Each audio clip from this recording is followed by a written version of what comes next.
ये 55% 60% बिलो लेते हैं। हमें नहीं पता फिर वो किस रेट से ये काम करते हैं। महीने में एक बार मशीन लाएंगे उससे नहीं होगा। इन्होंने यहाँ मशीन अवेलेबल रखनी है, चाहे 2 दिन के बाद बारिश गिरे, 3 दिन के बाद। वालेकुम दोस्तों, मैं आयाज अहमद और आप JK न्यूज़ अपडेट देख रहे हैं। अभी मैं करोल कुमैत रोड पे मौजूद हूँ। जैसे कि आप जानते हैं कि हाल दिनों में जो बारिशें हुई और बारिशों के बाद जो रोड की हालत है वो बहुत ख़राब है। ज़िला रामबन के अक्सर दही इलाकों की जो राबिता सड़कें हैं उनकी हालत खस्ता तो है, लेकिन इस वक्त करोल कुमैत रोड पे जहाँ पे मैं मौजूद हूँ, इस रोड की आज हद ज़्यादा ख़राब हालत है। हमारे साथ यहाँ पे इस इलाके के मुकामी लोग हैं। साबिका नायब सरपंच साहब हमारे साथ मौजूद हैं। हम इनसे जानने की कोशिश करेंगे कि इस रोड पर सिर्फ यही मुकाम नहीं बल्कि मुतअद्दिद ऐसी जगहें हैं जिनकी हालत बहुत ख़राब है और तामीर नो की हद ज़्यादा ज़रूरत है। इस रोड की का किसी के पास कॉन्ट्रैक्ट होगा, जिसने कॉन्ट्रैक्ट लिया होगा, कौन कॉन्ट्रैक्टर इस रोड पे काम करता है, हम इनसे जानने की कोशिश करेंगे। और इस रोड पे काम क्यों नहीं हो रहा है, इस रोड पर इतने जगह जगह पर कितने बड़े बड़े खड्डे क्यों पड़े हुए हैं। सरपंच साहब, बहुत शुक्रिया, आप हमारे साथ इस वक्त यहाँ पर मौजूद हैं करोल कुमैत रोड पर। रोड की हालत आपके सामने है। डिपार्टमेंट के साथ आपकी बात हुई, उनसे क्या रिस्पॉन्स मिला आपको और रोड के बारे में आप क्या कहना चाहेंगे?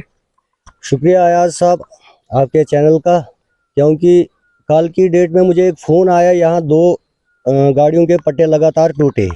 वो किन कारण की वजह से कि यही जो रोड जगह जगह पे डैमेज हुआ है। अक्सर हमने आपको सुबह यहाँ पे लाया और कुछ लोगों को भी यहाँ जमा कराया। लोगों की शिकायतें आज 2-4 दिन से हैं कि इस रोड को देखा जाए। करोल टू कुमैत जो ये रोड हमारा है, ये स्लिपों का काम पता नहीं किस ठेकेदार को दिया गया है, वो तो डिपार्टमेंट से ही तलब करके होगा। क्योंकि अगर यहाँ टेंडर लेते हैं, मार्च टू मार्च के टेंडर होता है, इसमें यही जब बारिशें गिरती हैं तो बारिशों के कारण की वजह से मसले ऐसे, नालियाँ बन जाती हैं, कहीं स्लाइड आ जाती है, कहीं दीवार निकल जाती है, उसमें ये काम उन ठेकेदारों को करना होता है। हमें नहीं पता कौन ठेकेदार है। हमने अभी एक्जन साहब से बात की, उन्होंने आश्वासन दिया कि मैं आज की डेट में 3-4 बजे के अंदर इस रोड को जहाँ जहाँ पे भी डैमेज हुआ है, जहाँ नालियाँ बनी है, रात को यहाँ बारिशें गिरती हैं। आजकल बारिशों का कोई टाइम ही नहीं है, क्योंकि सुबह भी बारिश आ सकती है, शाम को भी गिर सकती है, दिन को भी गिर सकती है।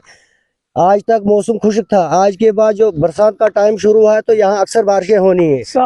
महीने में एक बार मशीन लाएंगे उससे नहीं होगा। इन्होंने यहाँ मशीन अवेलेबल रखनी है, चाहे 2 दिन के बाद बारिश गिरे, 3 दिन के बाद, क्योंकि ये पुराना रोड है करोल टू कुमैत। इसमें कितनी पंचायतें हैं, तकरीबन इस वक्त ये 50,000 आबादी पे मुश्तमिल ये हमारी पंचायतें हैं। पंचायतों की हदूद बहुत बड़ी है, जिसमें मेन पंचायत हमारी पंचायत नंदराट भी है। इसके 9 वार्ड हैं। इसका लास्ट जो हमारा वार्ड आता है रंडगली वार्ड आता है। हम डीसी साहब से भी दरख्वास्त करेंगे, उन तक ये भी वीडियो पहुंचाएंगे कि कड़ी से कड़ी कार्रवाई करें इन ठेकेदारों के खिलाफ, जो भी ठेकेदार इस रोड में टेंडर डालते हैं। अगर हिम्मत नहीं है तो टेंडर नहीं डालना चाहिए, अपने घर बैठना चाहिए। इस वक्त टेंडर का मौका बाकी लोगों को भी दो, क्योंकि यहाँ टेंडर देने के लिए इतनी लोग तादाद में हैं कि वेट कर रहे हैं। अक्सर ये 55% 60% बिलो लेते हैं। हमें नहीं पता फिर वो किस रेट से ये काम करते हैं। तो हमारी एडमिनिस्ट्रेशन से भी यही दरख्वास्त है, डीसी साहब से भी है, और एक्जन PMGSY जो बटोत में बैठे हैं, मेरी उनसे भी बात हुई सुबह फ़ोन पे। उन्होंने आश्वासन दिया कि आज की डेट में मैं इस रोड को बिल्कुल क्लियर कराऊंगा। देखो, अक्सर इस रोड की जो मेन प्रॉब्लम है वो नाली की है।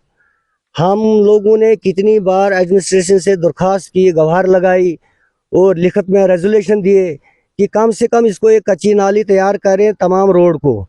डिपार्टमेंट ने सुना नहीं। आज के बाद भी हम डिपार्टमेंट से यही अपील करते हैं कि अगर थोड़ा टाइम निकाल के, जिस ठेकेदार को भी ये काम है, अगर जगह जगह पे जहाँ ये पानी डैमेज होता है उसको अगर नाली बनाई जाए, क्योंकि उससे हमारा रोड जो है वो ठीक रहेगा। ये हमारे साथ दंदराट B के साबिका नायब सरपंच मंजूर अहमद मलिक साहब थे। आप जानते हैं कि रोड की जगह जगह खस्ता हालत है। फिलहाल इनका कहना है कि इन्होंने एक्जन PMGSY रामबन उनसे बात की है। उम्मीद है कि इस रोड पर जल्दी काम शुरू होगा। जो भी कंसर्न कंट्रैक्टर है वो इस पर काम करेगा, ताकि ये रोड जो है वो गाड़ियों की आमद-रफ्त के लिए जल्दी से जल्दी अच्छे से बहाल हो, क्योंकि गाड़ियां तो चल रही हैं लेकिन उनकी जो हालत है वो बहुत ख़राब होती जा रही है। फिलहाल मैं आपसे ये चाहूँगा, अल्लाह हाफ़िज़।